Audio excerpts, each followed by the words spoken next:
Good day, everyone. So today we're going to tackle about the different grounds for impeachment. So this will be our guide for the rest of our class. First, we're going to know the grounds for impeachment. Under this, we have culpable violation of the Constitution. Second is treason. Third, bribery. And under bribery, we have two kinds, which are direct and indirect. Next is graft and corruption, other high crimes, and lastly, betrayal of trust. So at the end of our lesson, students are expected to first, enumerate the grounds for impeachment, second, describe each ground for impeachment, and explain the grounds for impeachment. So first, let us know what is impeachment. Impeachment is a process of charging a public official with a crime done while she or he is in office. Impeachment in the Philippines is an express power of the Congress of the Philippines to formally charge a serving government official with an impeachable offense. So first, we have culpable violation of the Constitution. It refers to a willful and intentional breach of the Constitution. Violation of the Constitution committed unintentionally or involuntarily either in good faith or through an honest mistake of judgment is not a ground for impeachment. It is also defined as the deliberate and wrongful breach of the Constitution.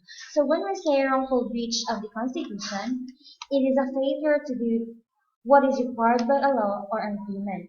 It is also an act of violating something. Second is treason. Treason is a crime committed by any person who, owing allegiance to the Philippines, not being a foreigner, wageth war against the Philippines or adheres to her enemies, giving them aid and comfort within the Philippines or elsewhere. Treason requires overt acts and includes the giving of government security secrets to other countries, even if friendly, when the information could harm American security. Treason can include revealing to an antagonistic country. So next we have bribery. Bribery is the offering, giving, receiving, or soliciting of something of value for the purpose of influencing the act of an official in the discharge of his or her public or legal duties. So we have two different kinds of bribery. So first, we have direct bribery. Direct bribery is committed by any public officer who shall agree to perform an act constituting a crime in connection with the performance of his official duties in consideration of any officer, promise, gift, or present received by such officer personally or through the mediation of another. So example of this one is when someone with power seeks payments in exchange for certain actions, the person is said to be peddling influence. Regardless of who initiates the deal, either party to an act of bribery can be found guilty of the crime independently of the other. The second one is direct bribery. Direct bribery is committed by a public officer when he accepts gifts offered to him by reason of his office. Next is graft and corruption. Graft and corruption is a form of political corruption. It is an unscrupulous use of the politician's authority for personal gain. The term has its origin in the medical procedure whereby tissue is removed from one location and attached to another for which it was not originally intended.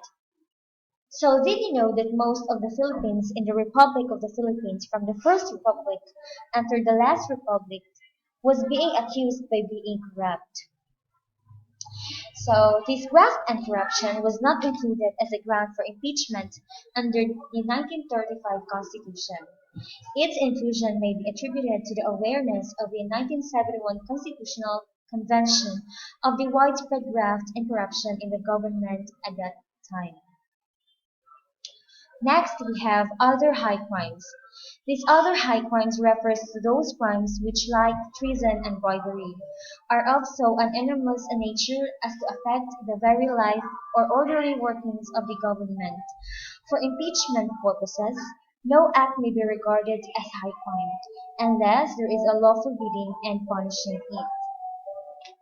Lastly, we have betrayal of public trust.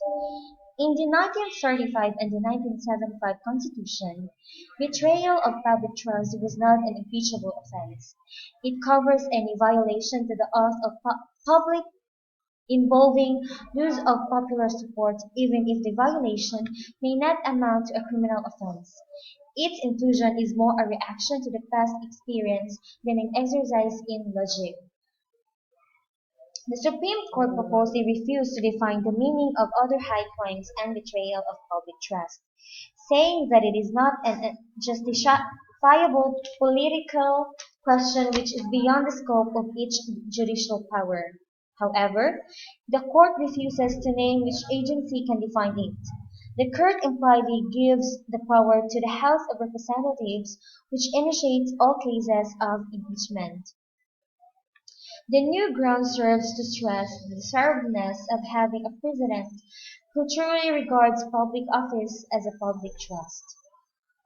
So, as a summary, the President, the Vice President, the members of the Supreme Court, the members of the Constitutional Commissions, and the Ombudsman may be removed from office on impeachment for conviction of culpable violation of the Constitution, treason, bribery, which are direct and indirect, graft and corruption, other high crimes, and betrayal of public trust. So, so that would be all. Thank you for listening.